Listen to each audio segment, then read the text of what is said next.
Jesus Zapian, or more famously known as Jesus Nalgas, is a rising star on social media with over 5.5 million followers and millions of views per week across all social media platforms like TikTok and Instagram. He is genuinely reaching a wide audience with his simple but funny skits. In this video, I want to prove that there is a strong demand for authentic Latino content creation. We'll talk about who this Latino creator is and why people like him, why this content is working, and what DirecTV did correctly when sponsoring the Familia Fuego content house that Jesus was a part of when getting started. We'll compare his success across different Latino industries like the success of Bad Bunny and Peso Pluma. It seems we are now seeing the new fresh talent rising up after the pandemic, and it's exciting to catch a glimpse of what is unfolding in this space. You're watching literally the very first episode of the Don't Hate podcast. I hope you enjoy this deep dive into the rise of content creator Jesus Nalgas. Please like and subscribe, and don't hesitate to leave a comment in the section below. I really love to hear what you have to say. So who is Jesus Nalgas? Jesus Nalgas is a social media content creator who is catching wide attention with his funny skits. He plays teacher roles, cashier roles, mom roles, and other memorable roles that we encounter day to day.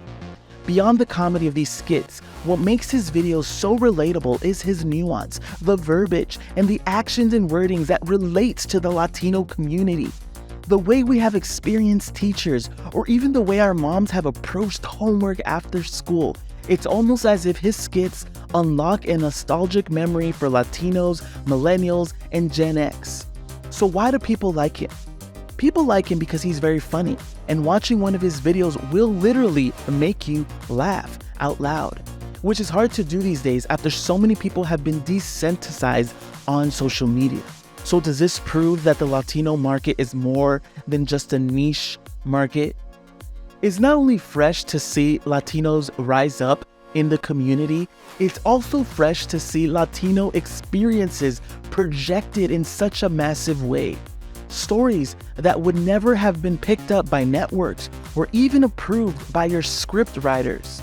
But here you have a content creator that hits the nail every time.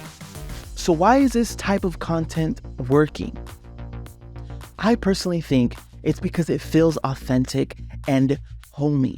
And it's also extremely funny.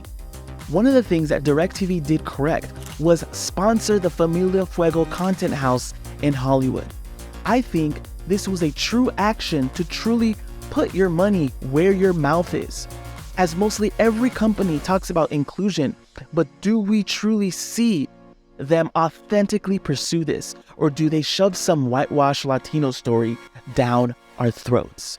At the end of the day, seeing the immense rise of Jesus Nalgas with over 5.5 million followers on TikTok and some skits reaching almost 14 million views just shows that this was worth the investment. DirecTV, you scored.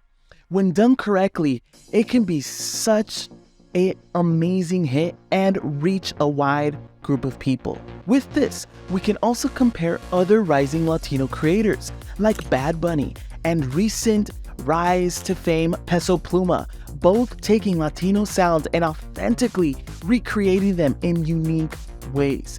They are being true to their own cultural sounds and building upon that. But with all of this, Jesus Nalgas just made his TV debut as a guest star on Lopez vs. Lopez. The show has an average viewership of 2.28 million views per episode, slightly less than the average clip view count on TikTok. This is great news, as he is getting picked up by the mainstream media, but at the same time, I ask if it should be the other way around. Is landing a TV episode the ultimate success these days? Does he need them, or do they need him to bring in new viewers? Because before his social media post, that TV show was not on my radar.